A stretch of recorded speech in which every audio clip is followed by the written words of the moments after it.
Yung 5 months na ito. Patandang na sila. 5 months old. Tapos yung tatlong sisiw mga idol. Ayan.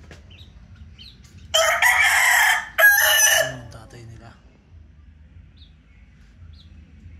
Ayan, ito yung tatlong sisiw. Anak na.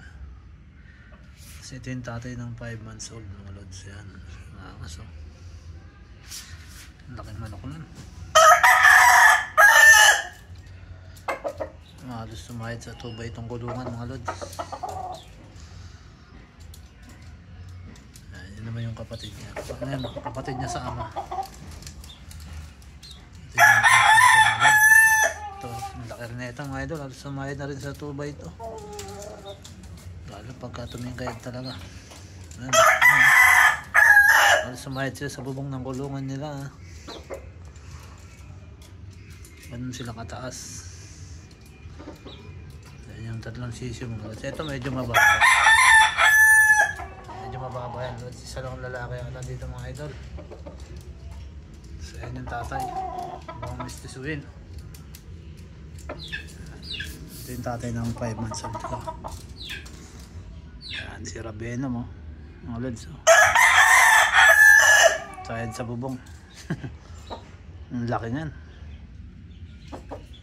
Nahawakan nyo, grabe, kita mo yung katawan niya, no?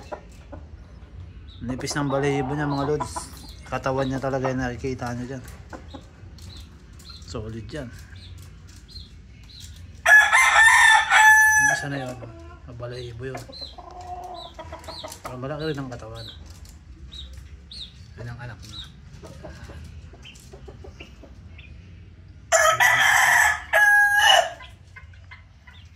Anak na ano to ng blues. Ito yung tatay niyan mga lods. Yan. Ito yung anak.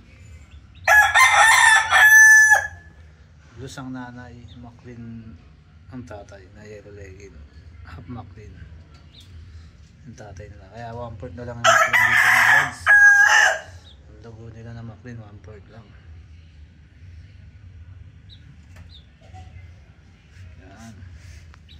Kinos ko sa blues. Oh. Ito yung kinalabasan mga idol.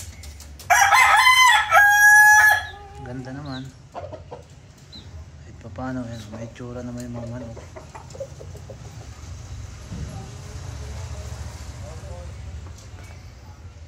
Yan, itong sisiw ko, yan. Yan yung lalaki tumayo mga lods. Yan yung tatay niyan mga lods. Siya ang tatay ng tatlong sisiw.